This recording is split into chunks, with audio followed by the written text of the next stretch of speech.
Hello పిల్లలు, ఏం చేస్తున్నారా? ఇవాళ మనం మటన్ దమ్ బిర్యానీ చేసుకుందాం. దానికి కావలసిన మసాలా సామాగ్రి చూద్దామమ్మా. ధనియాలు, చెక్క, లవంగం, తర్వాత మనం కొంచెం జీలకర్ర వేసుకుందారా. జీలకర్ర, పుచ్చపప్పు, ఇవి మనం మిక్సీ పట్టుకుని ఆడేసుకుందాం అమ్మ మెత్తగా. ఇప్పుడు మటను శుభ్రంగా 2 సార్లు కడిగి తీసుకున్నాను రా. దీంట్లో మనం మసాలా ఆడి పెట్టుకున్నాను కదా, మీకు చూపించాను కదా ఇంగ్రీడియంట్స్, అది వేసుకున్నాను. తర్వాత ఉప్పు యాడ్ చేస్తాను రా, కూరకు సరిపడగా ఉప్పు. తర్వాత కారం వేసుకుందాం, కూర అది కూడా సరిపడగా పసుపు. తర్వాత కొత్తిమీర, పుదీనా కూడా వేసుకున్నాను రా. నేను 2 జాజాకులు వేసుకున్నాను. ఇప్పుడు పుదీనా కూడా యాడ్ చేసుకున్నాను. తర్వాత మనం పెరుగు వేసుకోవాలిరా. పెరుగు వేసుకుంటే ముక్కకి జ్యూసీగా మెత్తగా చాలా పర్ఫెక్ట్గా ఉంటుంది. అందుకు నేను అలాగా వేసుకుని కలిపేస్తున్నాను. ఇప్పుడు జాజికాయ పొడవమ్మ ఇది వేసుకుంటాం వల్ల ముక్క బాగా ఉడుకుతుంది, స్మెల్ బాగుంటుంది. అలాగే జాజి పువ్వు, అనాస పువ్వు, తర్వాత లవంగ మొక్కలు వేసాను రా. దమ్ బిర్యానీకి మనం అన్నీ వేసుకున్నాం కదా, ఇలా వేసుకుంటాం వల్ల దమ్ బిర్యానీ బాగా బాగుంటుంది రా అమ్మ. ఇప్పుడు చెక్క వేసుకున్నాను, ఒక నిమ్మకాయ రసం వేసుకున్నాను. తర్వాత ఇలా కలుపుకుంటున్నాను. అల్లం వెల్లుల్లిపాయ పేస్ట్ కూడా యాడ్ చేసేసుకున్నాను. కొంచెం ఆయిల్ పోసుకున్నాను రా. ఇప్పుడు మనం దీన్ని మెత్తగా కలిపేసి ఫ్రిడ్జ్లో పెట్టేసుకుందాం. ఇప్పుడు బిర్యానీలో కావాల్సిన సరుకులన్నీ చూద్దామమ్మా. అవి అనాస పువ్వు, జాజి పువ్వు, జాజికాయ, చెక్క, లవంగం, అలాగే కాసిన ధనియాలు, యాలక్కాయలు, జీలకర్ర, ఇవన్నీ వేసి మనం మిక్సీ పట్టుకుందాం.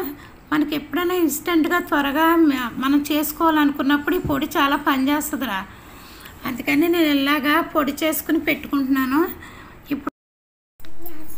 ఇప్పుడు ఈ చిన్న మూకుట్లో ఆయిల్ పోసుకుని మనం ఉల్లిపాయలన్నీ కట్ చేసి పెట్టుకున్న ఉల్లిపాయలన్నీ కూడా దోరగా బ్రౌన్ కలర్ వచ్చేలాగా వేపించుకుందాంరా.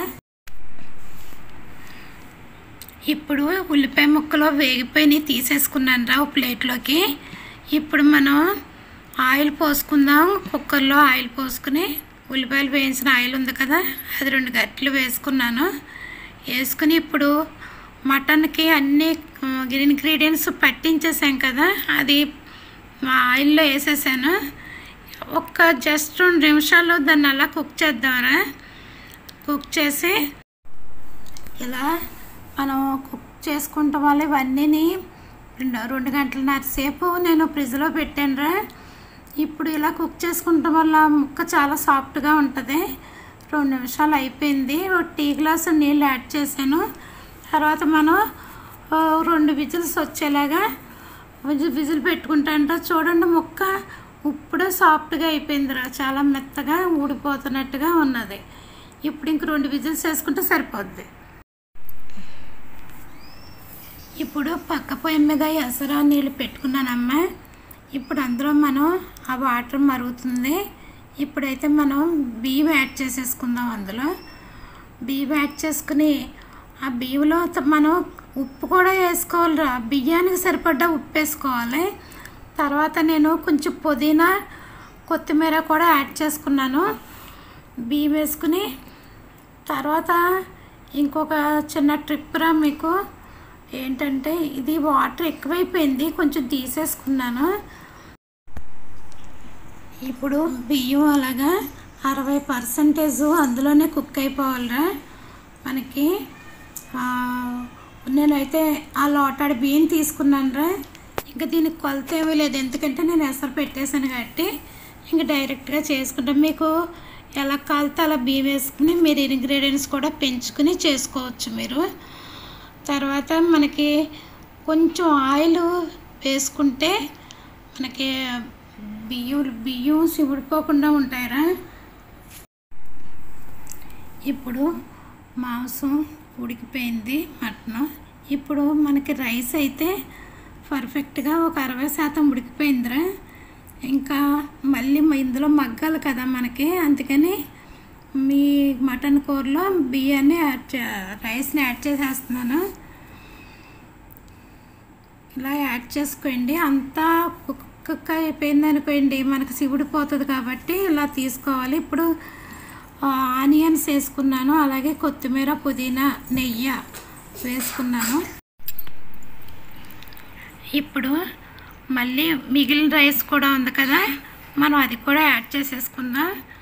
నేను ఆ రైస్ ఉడికినప్పుడే నేను ఉప్పు వేసాను రైస్లోను, పుదీనా ఆకులు అలాగే మన కొత్తిమీర కూడా ఎసర్లో వేసాను నేను. ఇప్పుడు మళ్ళీ బియ్యం పైన మిగిలిన ఆనియన్స్, తర్వాత మళ్ళీ కొత్తిమీర, పుదీనా కట్ చేసి పెట్టుకున్నవి ఉన్నాయి కదా, అవి కూడా వేసేసుకున్నాను. మళ్ళీ కాస్త నెయ్యి కూడా యాడ్ చేసుకుందారా. ఇందాక ఆడి పెట్టుకున్నాను చూడండి జాజికాయ పొడి, అది కూడా కాస్త వేసుకుని ఒక స్పూన్ పొడి వేసుకున్నాను. తర్వాత నెయ్యి పోసుకున్నాను. ఇప్పుడు మనం మూత పెట్టేసి విజిల్ పెట్టేసుకుందాంరా. ఇప్పుడు మనం విజిల్ పెట్టాను కదమ్మా, విజిల్ పెట్టి నేను ఒక 5 నిమిషాలు హై ఫ్లేవర్లో పెట్టి తర్వాత నేను సిమ్లో పెట్టేశానురా. అలాగా ఒక 20 నిమిషాలు మగ్గింది. ఇప్పుడు మనం పైకి కిందకి తీసుకుందాంరా, ఇది కలబెట్టుకుందాం. ముక్కలు కూడా సాఫ్ట్గా కుక్ అయిపోయినాయి. బిర్యానీ చూసారా ఎంత పొడి పొడిలాడుతూ ఉందో, చాలా బాగా వచ్చిందిరా. ఎంత బాగా పడుతుందో చూసారా మీరు, అలాగే మగ్గిపోయింది కూడాను. సూపర్గా బిర్యానీ రెడీ అయిపోయింది. ఎలా ఉంది? టేస్ట్గా ఉందా? సూపర్గా ఉందా? టేస్టీగా ఉందా?